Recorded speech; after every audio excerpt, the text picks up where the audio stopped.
നമസ്തേ. വൃന്ദാവൻ ബാലഗോകുലത്തിലേക്ക് എല്ലാവർക്കും സ്വാഗതം. കൊടുങ്ങല്ലൂർ ശ്രീ കുറുമ്പക്ഷേത്രത്തിലെ ഭരണി ആഘോഷത്തെപ്പറ്റി നമുക്കൊന്ന് അറിയാം. വീഡിയോ അവസാനം വരെ ഒന്ന് കാണണേ.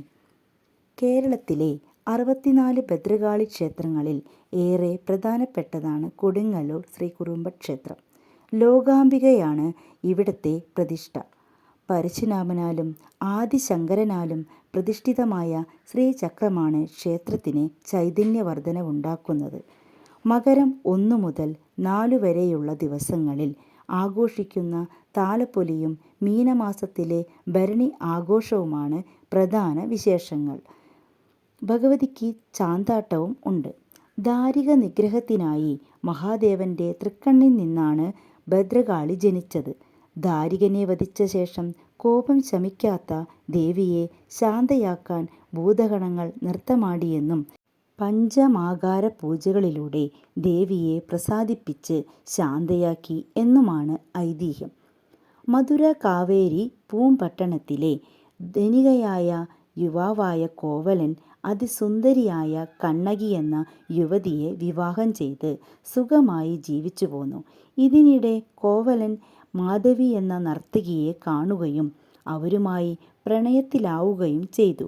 കണ്ണകിയെ മറന്ന കോവലൻ്റെ സ്വത്തുക്കൾ മുഴുവൻ മാധവി തന്ത്രപൂർവ്വം കൈക്കലാക്കി. പണവും പ്രതാപവും നഷ്ടപ്പെട്ട കോവലൻ ഭാര്യയായ കണ്ണകിയുടെ അടുക്കൽ തിരിച്ചെത്തി. കണ്ണകി രത്നങ്ങൾ പതിച്ച ഏറെ വിലപിടിപ്പുള്ള തൻ്റെ ചിലമ്പ് ഭർത്താവിനു നൽകി. അത് വിറ്റ് വ്യാപാരം തുടങ്ങുവാൻ ആവശ്യപ്പെട്ടു. കോവലൻ ചിലമ്പ് വിൽക്കാൻ മധുരയ്ക്ക് പുറപ്പെട്ടു. അന്ന് മധുര ഭരിച്ചിരുന്നത് പാണ്ഡ്യരാജാവായ നെടുംചെഴിയനായിരുന്നു. ഇതിനിടെ രാജ്ഞിയുടെ ചിലമ്പ് മോഷണം പോയിരുന്നു. രാജഭടന്മാർ പലയിടത്തും അന്വേഷിക്കുകയും പലരെയും ഭേദ്യം ചെയ്യുകയും ചെയ്തെങ്കിലും രാജ്ഞിയുടെ ചിലമ്പ് കിട്ടിയില്ല. ഈ സമയത്താണ് കോവലൻ ഭാര്യയുടെ ചിലമ്പ് വിൽക്കാനായി പട്ടണത്തിൽ എത്തിയത്. കോവലൻ്റെ കയ്യിലെ ചിലമ്പ് രാജ്ഞിയുടേതാണെന്ന് തെറ്റിദ്ധരിച്ച രാജഭടന്മാർ കോവലനെ ബന്ധിച്ച് രാജാവിന് മുന്നിലെത്തിച്ചു. മോഷ്ടാവായ കോവലനെ ശിരച്ഛേദം ചെയ്യാനായിരുന്നു രാജകൽപ്പന. ഭടന്മാർ കോവലൻ്റെ തല വെട്ടി. ചെയ്യാത്ത തെറ്റിനു ജീവൻ ബലി നൽകേണ്ടി വന്ന ഭർത്താവിൻ്റെ നിരപരാധിത്വം തെളിയിക്കാൻ കണ്ണകി രാജധാനിയിലെത്തി. രാജസദസ്സിൽ വെച്ച് കണ്ണകി തൻ്റെ ചിലമ്പ് പൊട്ടിച്ചപ്പോൾ അതിൽ നിന്ന് അമൂല്യരത്നങ്ങൾ പുറത്തു വന്നു. രാജ്ഞിയുടെ ചിലമ്പിനുള്ളിൽ മുത്തുകൾ ആയിരുന്നു ഉണ്ടായിരുന്നത്. നിരപരാധിയായ തൻ്റെ ഭർത്താവിനെ രാജാവ് കുറ്റവാളിയെന്ന് മുദ്രകുത്തി വധിച്ചതിൽ കോപിതയായ കണ്ണകി മധുര നഗരത്തെ നശിപ്പിച്ചു ചാമ്പലാക്കി. പിന്നീട് കണ്ണകി കൊടുങ്ങല്ലൂരിലേക്ക് പുറപ്പെട്ടു. ഒപ്പം അവിടുത്തെ ജനങ്ങളും. കണ്ണകിയുടെ കൊടുങ്ങല്ലൂരിലേക്കുള്ള വരവാണ് ഭരണിയുടെ തുടക്കമെന്നും ഐതിഹ്യമുണ്ട്. കൊടുങ്ങല്ലൂർ ഭരണിക്ക് ആരംഭം കുറിക്കുന്നത് കുംഭമാസത്തിലെ ഭരണി നാളിലാണ്.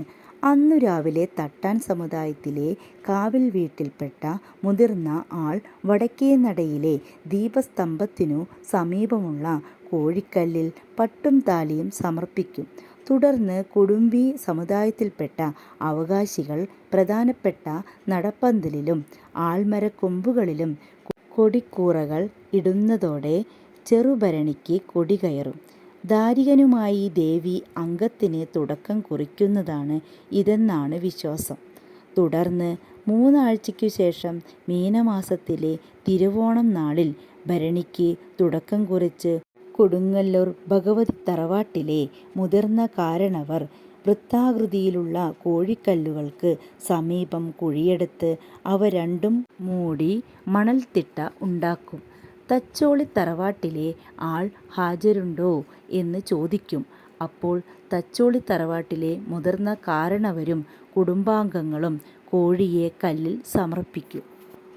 അതോടെ വടക്കേ മലബാറിൽ നിന്നും പാലക്കാട് മുതൽ ആയ സ്ഥലങ്ങളിൽ നിന്നും ഭക്തരും ആൺ പെൺ കോമരങ്ങളും വ്രതമെടുത്ത് കൊടുങ്ങല്ലൂർ ക്ഷേത്രത്തിൽ ദർശനത്തിന് എത്തും. തച്ചോളി ഒതേനൻ കൊടുങ്ങല്ലൂർ ദേവിയുടെ ഭക്തനായിരുന്നു. തച്ചോളി തറവാട്ടുകാരുടെ പരദേവതയായ ലോകനാർക്കാവിലമ്മയും കൊടുങ്ങല്ലൂരമ്മയും സഹോദരിമാരാണെന്നാണ് സങ്കല്പം. ഇടയ്ക്കിടെ തച്ചോളി ഒതേനനും കുടുംബവും കൊടുങ്ങല്ലൂരമ്മയെ ദർശിക്കാനായി ക്ഷേത്രത്തിൽ വരുമായിരുന്നു. ഒരിക്കൽ അദ്ദേഹം വീട്ടിൽ രാത്രി ഉറങ്ങുമ്പോൾ അദ്ദേഹത്തിന് സ്വപ്നദർശനമുണ്ടായി. കൊടുങ്ങല്ലൂർ ക്ഷേത്രത്തിന് ടിപ്പു സുൽത്താൻ്റെ ആക്രമണം ഉണ്ടാകുമെന്നും സംരക്ഷണം കൊടുക്കണമെന്നായിരുന്നു സ്വപ്നദർശനം. ഇതുപ്രകാരം തച്ചോളി ഒതേനനും ശിഷ്യന്മാരും മറ്റംഗങ്ങളും വഞ്ചിയിൽ കൊടുങ്ങല്ലൂരിലെത്തി ക്ഷേത്രത്തിന് സംരക്ഷണം നൽകി. തച്ചോളി ഒതേനൻ ക്ഷേത്രത്തിൻ്റെ ആൽത്തറയിൽ വിശ്രമിക്കുമ്പോൾ ക്ഷേത്രത്തെ സംരക്ഷിച്ചതിന് എന്ത് പ്രതിഫലമാണ് വേണ്ടതെന്ന് സന്യാസിയുടെ വേഷത്തിൽ വന്ന ദേവി ചോദിച്ചു. ഇതേ ചോദ്യം തന്നെ കൊടുങ്ങല്ലൂർ തമ്പുരാനും ഒതേനനോട് ചോദിച്ചു. പ്രതിഫലം ആവശ്യമില്ലെന്നും ക്ഷേത്രം ഉള്ളിടത്തോളം കാലം തന്നെയും തച്ചോളി കുടുംബത്തെയും ഭക്തർ ഓർത്താൽ മതിയെന്നും അദ്ദേഹം പറഞ്ഞു. ഇതിൻ്റെ തുടർച്ചയാണ് ഭരണി ആഘോഷത്തിന് തുടക്കം കുറിച്ച് തച്ചോളി തറവാട്ടിലെ കോഴിയെ പട്ടുവിരിച്ച കോഴിക്കല്ലിൽ വയ്ക്കുന്നത്. ആദ്യകാലങ്ങളിൽ ഭരണിക്ക് കോഴിവെട്ട ഉണ്ടായിരുന്നു. പിന്നീട് മൃഗബലി നിരോധനം വന്നപ്പോൾ അതു നിർത്തി. തുടർന്നും തച്ചോളി തറവാട്ടിലെ കോഴിയെ പ്രതീകാത്മകമായി കോഴിക്കല്ലിൽ വച്ചുപോരുന്നു. ഇപ്രാവശ്യം കോഴിക്കല്ലിലെ പട്ടിൽ കോഴിയെ വെച്ചത് തച്ചോളി തറവാട്ടിലെ മുതിർന്ന അംഗങ്ങളായ രാധാകൃഷ്ണനും ജയചന്ദ്രനും ചേർന്നാണ്. കൊടുങ്ങല്ലൂർ ഭരണിക്ക് വടക്കേ മലബാറിൽ നിന്നും പാലക്കാട് നിന്നും വരുന്ന ഭക്തരിൽ ആൺ പെൺ കോമരങ്ങൾ ഉണ്ടാകും. ഇവർ ചെമ്പട്ടെടുത്ത് കാലിൽ ചിലമ്പും കയ്യിൽ വാളുമായി വരും. കൊടുങ്ങല്ലൂരിൽ ഇവർ എത്തുമ്പോൾ കോമരങ്ങളുടെ ഗുരുവായ വടക്കേടത്ത് തറവാട്ടിലെ ശങ്കരൻകുട്ടി ക്ഷേത്രത്തിൻ്റെ വടക്കേ നടയിൽ അവകാശത്തറയിൽ ഇരിക്കുന്നുണ്ടാകും. കോമരങ്ങൾ അദ്ദേഹത്തെ കണ്ട് ദക്ഷിണ വെച്ച് ആവേശപൂർവ്വം അനുഗ്രഹം വാങ്ങും. അതോടെ കോമരങ്ങൾ ഉറഞ്ഞു തുള്ളി വാളും കൊണ്ട് തലയിൽ വെട്ടി ചോരയൊലിപ്പിച്ച് ഉറഞ്ഞു തുള്ളും. ചന്ദനച്ചാർത്ത് പൂജയും അശ്വതിക്കാവ് തീണ്ടലും. തിരുവോണം നാളിൽ കോഴിക്കല്ല് മൂടിയാൽ അശ്വതി നാൾ ഉച്ചവരെ കൊടുങ്ങല്ലൂരിൽ ഭക്തജന തിരക്കേറും. രേവതി നാളിൽ ക്ഷേത്രത്തിൻ്റെ വടക്കേ നടയിലെ ദീപസ്തംഭത്തിൽ വിളക്ക് തെളിയിക്കുമ്പോൾ ഭക്തജന തിരക്കുണ്ടാകും. പിറ്റേന്ന് അശ്വതി നാളിൽ ഉച്ചയ്ക്ക് ചന്ദനച്ചാർത്ത് പൂജയ്ക്കായി നടയടയ്ക്കും. യുദ്ധത്തിൽ മുറിവേറ്റ ദേവിക്ക് ചികിത്സ നടത്തുന്നതാണ് ചന്ദനച്ചാർത്ത് എന്നാണ് സങ്കല്പം. ഈ പൂജ ഏകദേശം 4 മണിക്കൂർ നീളും. അടികൾ കുടുംബത്തിലെ കുന്നത്ത് മഠം പരമേശ്വരനുണ്ണി അടികൾ, കുന്നത്ത് മഠം രവീന്ദ്രൻ അടികളുമാണ് ഈ പൂജ നടത്തുന്നത്. കരിക്ക്, മഞ്ഞൾ, പനിനീർ, കുങ്കുമപ്പൂവ് എന്നിവയാണ് പൂജയ്ക്കായി ഉപയോഗിക്കുക. പൂജയ്ക്ക് ശേഷം നട തുറന്ന് കാവ് തീണ്ടലിനു തയ്യാറെടുപ്പുകൾ ആരംഭിക്കും. ക്ഷേത്രത്തിൻ്റെ കിഴക്കേ നടയിലെ മഹാദേവൻ്റെ പ്രതിഷ്ഠയ്ക്ക് സമീപമുള്ള നിലപാട് തറയിൽ കൊടുങ്ങല്ലൂർ കോവിലകത്തെ തമ്പുരാൻ പരിവാരങ്ങളുമായി ഉപവിഷ്ടനാകും. തമ്പുരാൻ പട്ടുകുട നിവർത്തി കാവ് തീണ്ടലിന് അനുമതി നൽകുമ്പോൾ ക്ഷേത്രത്തിൻ്റെ പടിഞ്ഞാറ് ഭാഗത്ത് പാരമ്പര്യ വേഷമണിഞ്ഞ് ദേവീദാസൻ പാലക്കാവേലൻ ക്ഷേത്രത്തിനു ചുറ്റും ഓടും. ഈ സമയം ക്ഷേത്രത്തിൻ്റെ അവകാശത്തറകളിൽ നിൽക്കുന്ന കുടുംബക്കാർ മുളം തണ്ടുകൊണ്ട് ക്ഷേത്രത്തിൻ്റെ ചെമ്പോലത്തകിടിൽ അടിച്ച് ഓടും. ഭദ്രകാളി ദാരികനുമായുള്ള യുദ്ധത്തിൽ ജയിച്ചതിൻ്റെ ആഹ്ലാദമായാണ് ഇങ്ങനെ ഓടുന്നതെന്നാണ് സങ്കല്പം. പിറ്റേന്ന് ഭരണി നാളിൽ രാവിലെ ദേവിക്ക് വരിയരി പായസം നിവേദിച്ച ശേഷം നടയടയ്ക്കും.